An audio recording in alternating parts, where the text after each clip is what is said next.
PETA या तथाकथित प्राणीमित्र संघटनेनं कशा पद्धतीनं बनाव करून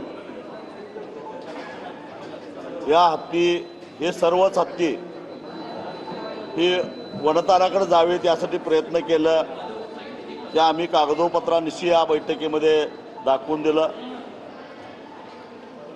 जर माधुरी हत्ती ही फिजिकली फिट आहे असे वेगवेगळे 8 रिपोर्ट असताना मग ती नेमकी 48 तास प्रवास केल्यानंतर तिथं पोचल्यावर अनफिट कशी झाली, तिला मल्टिपल फ्रॅक्चर कसं झालं, संधिवात कसा आला, या प्रश्नाचं उत्तर वनताराकडून शासनानं घ्यावं अशी मागणी केली। महाराष्ट्र शासनाचे गडचिरोलीतील हत्ती संगोपन केंद्रातले काही हत्ती वनतारामध्ये आहेत। ज्या पद्धतीनं माधुरी हत्ती ही अतिशय फिट आहे ती आता हळूहळू सुधारते अशा व्हिज्युअल्स वनतारानं प्रकाशित केले। त्या पद्धतीनं आपल्या गडचिरोलीतील गेलेल्या हत्तींची अवस्था काय झाली याची चित्रफित वनतारा का प्रकाशित करत नाही। 2023 साली विट्याचा एक हत्ती वनतारामध्ये गेलेला आहे, त्या हत्तीचे व्हिज्युअल्स का येत नाहीत, त्याची बातमी का बाहेर येत नाही, असे अनेक प्रश्न आम्ही विचारले। एकूणच वनतारा आणि पेटा हे दोन्ही संशयाच्या भोवऱ्यात आहेत। खुद्द उपमुख्यमंत्री अजितदादा पवार यांनी सुद्धा सांगितलं की माझी माहिती अशी आहे की 3 ते 4 हत्ती वनतारामध्ये गेलेले आहेत पण ते आज हयात नाहीत। मग याचं कधीतरी याची माहिती घ्यावी लागेल। एकूणच काहीतरी खोटानाटा बनाव करून व्यवस्थेला विटीस धरून प्रशासनाला वाकवून न्याय व्यवस्थेची दिशाभूल करून अशा प्रकारचे महाराष्ट्रातले हे जे हत्ती नेले जात आहेत, केवळ महाराष्ट्रातले नाही सीमा भागातल्याही हत्तींच्या मागे ते लागलेले आहेत।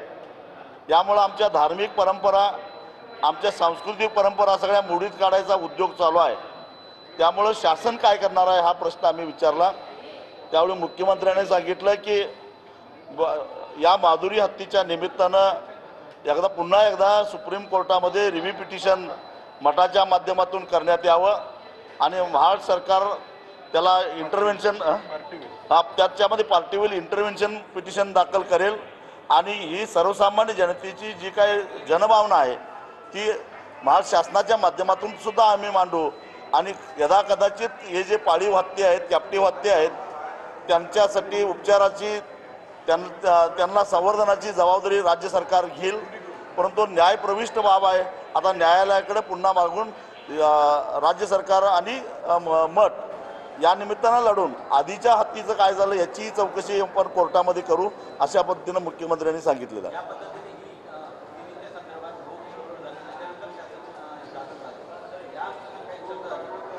दुर्दैवानं जनता रस्त्यावर आल्यावर मग शासन जागं झालेलं आहे।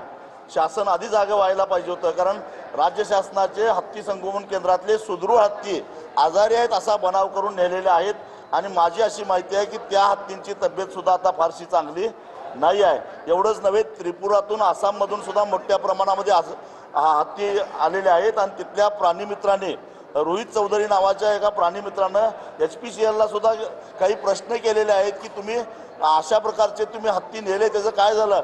जवळजवळ 3000 किलोमीटरचा प्रवास करून हे हत्ती अगदी नॉर्थ ईस्ट म्हणजे हिमालयाच्या कुशीतून जामनगरसारख्या वाळवंटी प्रदेशामध्ये कसं काय नेऊ शकता आणि त्यावेळी HPC त्याला कशी काय परवानगी देते असे प्रश्न उपस्थित केले आहेत। पण त्या चौधरींच्या प्रश्नाला सुद्धा HPCनं कधीही उत्तर दिलं नाही। HPC हीच मुळात बोगस कमिटी आहे निवृत्त न्यायाधीशाच्या अध्यक्षतेखालची आणि हे सगळे उद्योग करतायत असं आमचं स्पष्ट मत आहे। या निमित्तानं ही सगळी चर्चा झाली पाहिजे। एक तर 5 महिन्याची गरोदर असणारी हत्तींसुद्धा 3000 किलोमीटर प्रवास करून आणण्यात आलेला आहे। म्हणजे खऱ्या अर्थानं प्राण्यांचा छळ हे पेटा करतंय, प्राण्यांचा छळ हे वनतारा करतंय आणि पाळीव हत्ती ज्यांनी श्रद्धेने पाळतात, हत्तीला देव मानतात लोक, त्यांच्यावर उन्हाकरण आळ घेतला जातो असं आमचं मत आहे।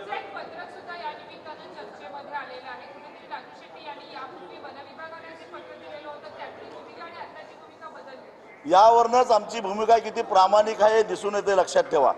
बरं झालं तुम्ही हा प्रश्न विचारला, कारण 2018 साली ज्यावेळी मी ते पत्र लिहिलेलं होतं वन खात्याला, त्यावेळी या माधुरी हत्तीची देखभाल करणारा जो माहूत होता त्याला हृदयविकाराचा धक्का बसल्यामुळं त्याला डॉक्टरने आता कामावर यायला मनाई केलेली होती आणि अशा परिस्थितीमध्ये तज्ज्ञ माणसाच्या देखरेखीशिवाय हत्ती बाळगणं हे हत्तीच्या आरोग्याच्या दृष्टीनं घातक आहे आणि हा हत्ती गर्दीमध्ये असतो, लोकांच्या आरोग्याचा सुरक्षतेचा प्रश्न आहे आणि म्हणून आम्ही पत्र वन खात्याला असं लिहिलेलं होतं की आम्हाला दुसरा माऊत मिळेपर्यंत तात्पुरत्या स्वरूपामध्ये गडचिरोलीमध्ये आमचा हत्ती ठेवा, आमच्या खर्चानं तिथं हत्ती सोडतो आणि आम्हाला माऊत मिळाल्यानंतर आमच्या खर्चानं घेऊन जातो, असं ते पत्र होतं।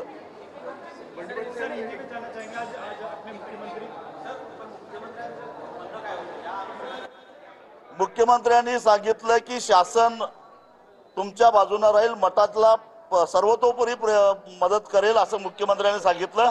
आम्ही काही दिवस परंतु एक सांगतो, आम्ही आता जो काय लढा सुरू केलेला आहे तो अजिबात थांबणार नाही।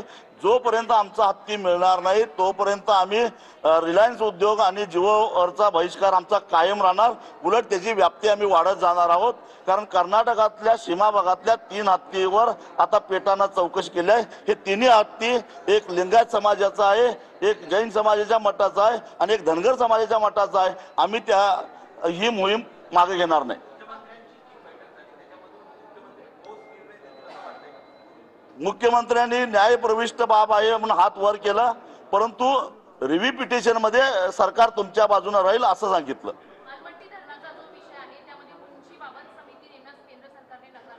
आलमट्टीचे धरण बांधून झालेलं आहे, फक्त पाणी साठवायला उंची वाढवायला परवानगीचा मुद्दा आहे, पण बर्गे लावायला। परंतु आमचं असं म्हणणं आहे की केंद्र सरकार बोटचेपी भूमिका घेत आहे। केंद्र सरकारनं खडसावून सांगायला पाहिजे, विशेषतः केंद्रीय जल आयोगानं खडसावून सांगितलं पाहिजे की जशी आलमट्टीच्या पाणी साठवण्याची उंची वाढेल तसं पाण्याच्या प्रवाहाचा वेग कमी होईल। पाण्याचा प्रवाहाचा वेग कमी झाला तर डोंगरावरून येणारा पाणी वेगात येईल आणि ते पाणी सगळं पसरून सांगली आणि कोल्हापूर जिल्ह्यामध्ये पसरून महापूर तयार होतो। हे त्याचं साधं कारण आहे आणि त्यामुळं खेळ यांचा होतो पण जीव सांगली कोल्हापूर जिल्ह्याचा जातो, अगदी केवळ शेतकऱ्यांचा नाही तर सर्वसामान्य माणसाचाही जीव जातो।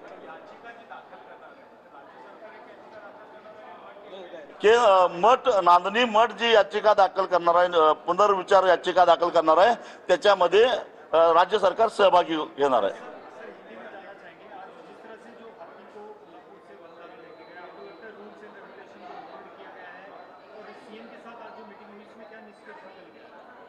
प्रेरणा पेटा इस प्राणी मित्र संगठन ने अलग अलग झूठे गवाह बनाकर रिपोर्ट्स बनाकर सरकार को न्याय व्यवस्था को गुमराह किया है और इसीलिए न्यायपालिका को इस हाथी को रिहेबिलिटेशन के लिए भेजने के लिए ऑर्डर देना पड़ा।